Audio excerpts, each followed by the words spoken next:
It's going to be fun to see our new team members slowly but surely get to learn what ECA is all about and what they've become a part of.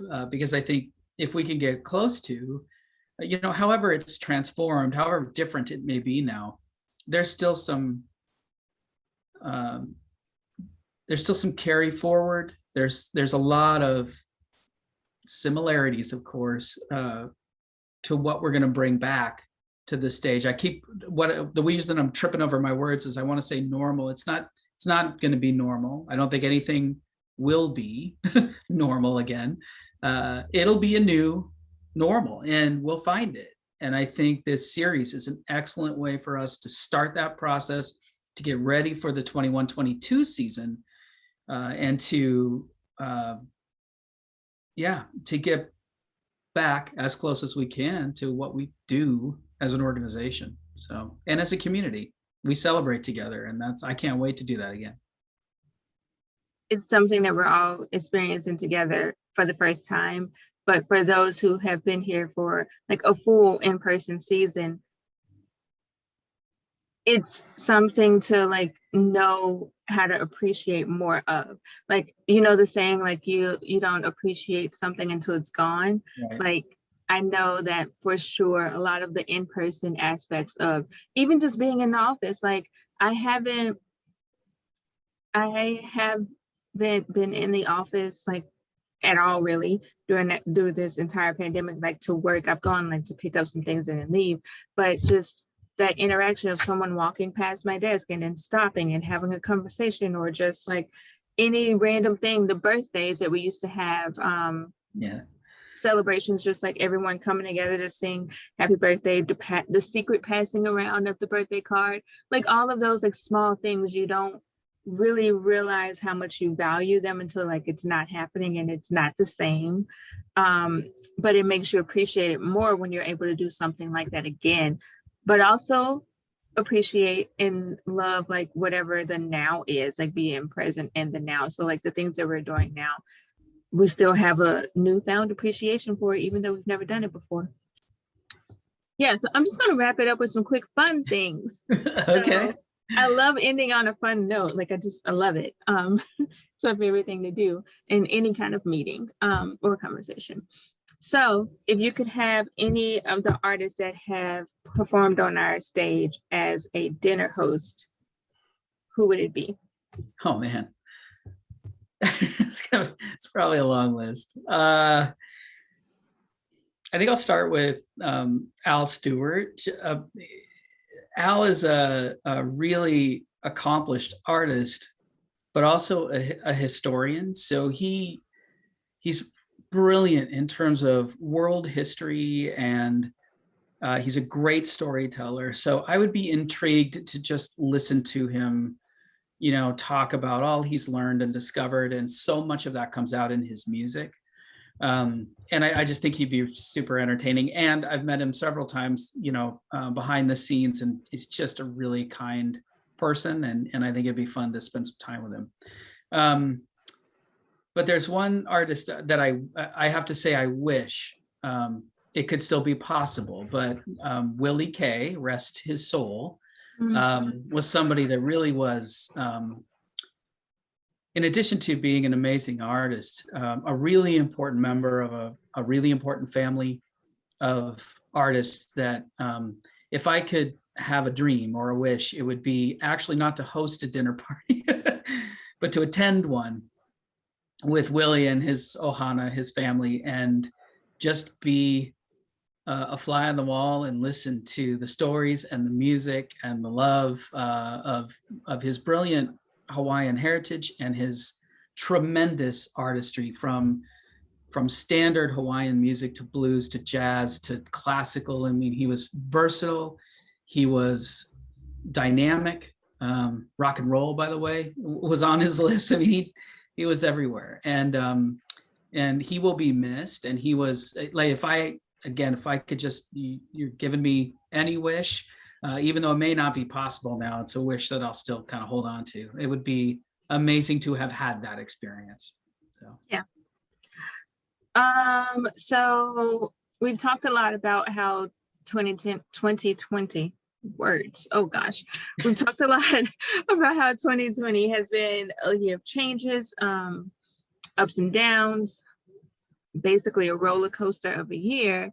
Um, as we're still kind of in the quarantine and more people are getting vaccinated and more is happening, is you're starting to think about things differently. How or what are you doing to like stay happy? Like what's basically bringing you some joy right now, or has brought you joy throughout the quarantine?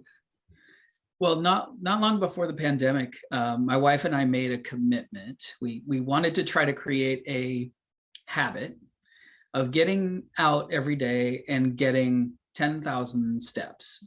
So when we made that commitment, it seemed not that hard, but in the early days, we realized actually that does take some time and it takes a little effort to get that done every day. But what it did, because by the way, she has just recently passed 500 straight days of 10,000 steps. And the only reason I'm not side by side with her is I actually got injured for a short time and couldn't go out for my walks, but I got back on it as soon as I was able to. But every day, what that's meant for us is the opportunity to walk together and connect and talk in ways that we otherwise wouldn't if we were coming home after work and making dinner really quickly and exhausted and sitting down and maybe watching a show and and going to bed. Like this forces us to take that time however it fits. We make it fit into our schedule every night, even if it's right before midnight and we're on 9,500 steps, we're going to get it done. But I love it because it has brought me joy. It's also brought me a lot of calm and given me an opportunity to stay connected with her, but also stay connected to myself. In a time that's not been so easy to do that. So that's the thing that's brought me joy, and I'm really glad we do it. And it's not going to stop. I think long after this is over, we'll be making that commitment every day. So do you compete with each other at all? That's a little bit how it started. But at this point, we're just competing with the world. Now it's a team effort because we keep each other going. But it's funny how when you make those choices and you set the tone for yourself that it becomes a habit instead of a thing you have to do. It's almost like you can't not do it. You don't even think about the fact that it might not get done. It's just going to get done, and the question is how and when. So I've loved it. It's a part of your routine. Yep, it's just a part of your DNA at some point. And if you're gonna have something like, if you're gonna do something like that, it's great. It's just been it's been a joy. So yeah. All right. So last thing is the last game, or game, only game. So I'm going to name a color, one letter of the alphabet, and one object, and then you tell me the first song or artist that comes to mind. Okay. So I'm going to start with the letter of the alphabet, and I'm going to go with J. J. Just Can't Get Enough by Depeche Mode. I know you don't know who they are. You're gonna have to go find it. And it's very poppy and it's very sing-songy, but it's one of my favorites that they did. So okay. Object. I'm confusing you, I know. No, I'm just like, I really don't know who they are. That's all right. And, when you look them up, you're probably not going to be that excited. It might just not be your thing, but hey, why not? Give it a try. Object. I'll just say like any kind of drinkware, like a can, a glass, wine bottle, any kind of drinkware. That pretty much makes me think of anything Jimmy Buffett. So okay. Makes you think of margaritas. I don't know. Ooh. Yeah. No, I also when I was thinking wine, like glass or bottle, gosh, now just the song just like lost. It's a video that comes to mind, but now I can't think of Well, red wine comes to mind too. That's the other one that just hit me. Again, dating myself, but that's pretty much the first one that jumped into my mind. So On the wrong last song, one, which is so bad. That's so funny. Actually, it's a great song, but what are you gonna do? the last one is a color. Okay. And I'm gonna give you two colors because one, I mean, I wouldn't be myself if I didn't say this color, and I already know what you're gonna say. So purple. Well, okay. You think you know what I'm gonna say, but here's what I'm gonna go with. I'm gonna go with Raspberry Beret, which is pretty What? close. What is that? What is that? That's a Prince song. Raspberry Beret is No, no, it's not. yes. No, no, yes, it is. You're right. I'm Oh, wrong. yes, it is, young lady. Yes, I'm wrong. it is. Yeah, And you're right. it's one of my favorites. I'm saying it also because it's my go-to karaoke song. So whenever you're ready to suffer through that, you let me know and we'll go find a karaoke machine and I'll do that for you. I can never do that. Well, I have to hear you do a Beyonce song at some point or Destiny's Child. Like, come on. It's got to happen. I would literally have to have had a couple of glasses of wine. And you might even get a Purple Rain out of me. Whoa, there you go. That I can't, that's why I have to go with Raspberry Beret because Purple Rain is too much for me. I know some people who can nail it. I just don't have the chops for that. You know, I don't know why I forgot about that song until you said it. And I was like, no, I'm wrong. You're right. That is this.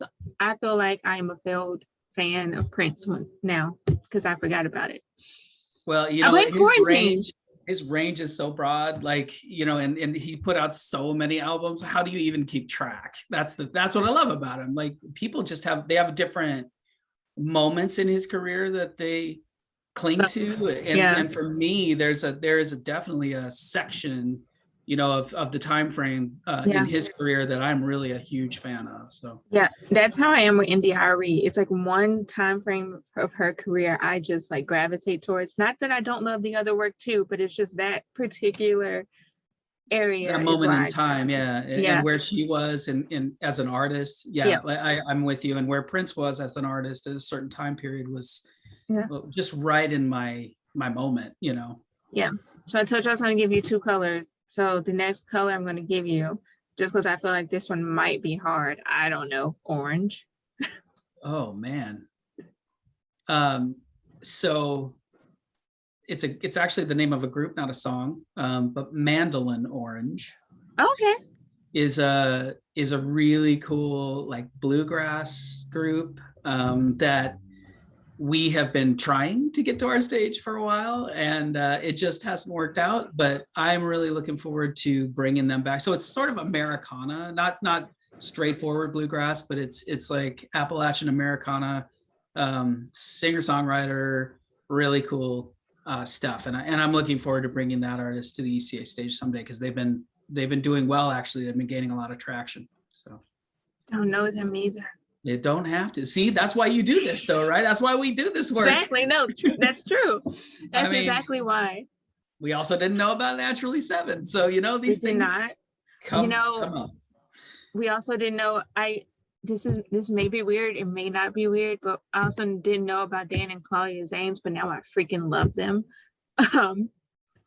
Dan, what's really funny about that, like I love that you love Dan and Claudia. That's great. And speaking of artist timeframes and evolutions, Dan Zanes he had this, well, he wasn't by himself because he was always with a really big group of really great, cool musicians, but he's always been focused on children's music, on family music. And when my kids were little, we went to Dan Zanes concerts at the Moore Theater, and he blew the doors off. We had so much fun. We knew every word to every song, and he brought his chops from a previous life as a rock musician, as a guitarist in bands, for many years. But when he turned his attentions to children's music, he just figured it out. He knew how to speak their language, but not speak down to them. That's what I love about what Dan does, and now what Dan and Claudia do together.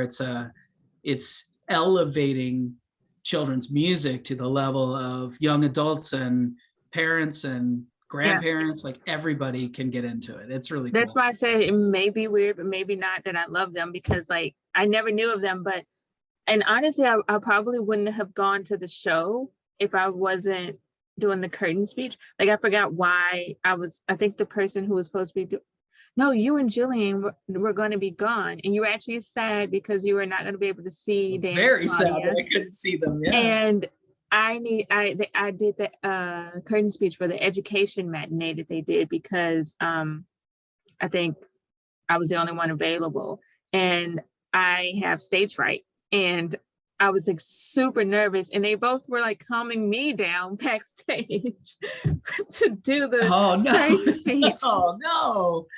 Okay.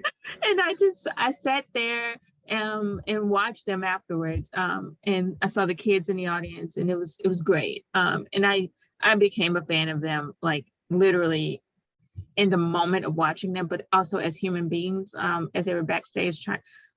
I felt so embarrassed because I'm like, you're calming me down, and I'm the one that's supposed to be like getting you ready to be on stage. But they understood, like stage fright, like people truly get it. And they were like, just think about it, these are kids. And I was like, but that's, I think, the thing that scares me. Kids are worse for me than like adults, because kids they don't forget. Like if you mess something up, they don't forget.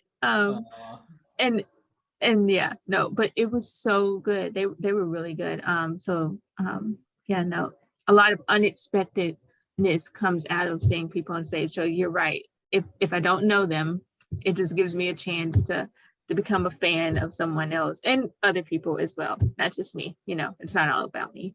We have a whole patron base, Do packages, of course, we have our 5-show package that you can become a subscriber and you can make some choices. Well, people would do that often because there were 2 or 3 or 4 shows that they were really excited about, and they knew that they could get a really great discount, and all it meant was they needed to choose something more, one or 2 more shows that they may not necessarily be familiar with, and add it to their package and go for it on sort of faith and hope that it was going to be an experience they really enjoyed. Well, what I've found over the years is that when that happens, most patrons that come to that 1 show or 2 shows that they didn't plan on seeing but signed up for and made the effort to come down and engage and see the show, they catch us on the way out. They grab my arm at the door as I'm saying goodbye, and they say, oh my gosh, I had no idea what this was going to be about. This, I chose 5 shows. Of the 5, this is my favorite, and it's the one that I didn't even know,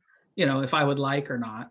And will you please bring them back? I mean, that's what I think this is all about. It is discovery, and yes, okay, education, but entertainment and energy and sharing an experience that you didn't know you were going to love, and it turns out to be the thing that really makes a difference in your life that day or that week or that month, and you don't forget it. And that's again, I think that's what we do. That's what this is about, and I can't wait to do more of it as soon as we're able to. Me too.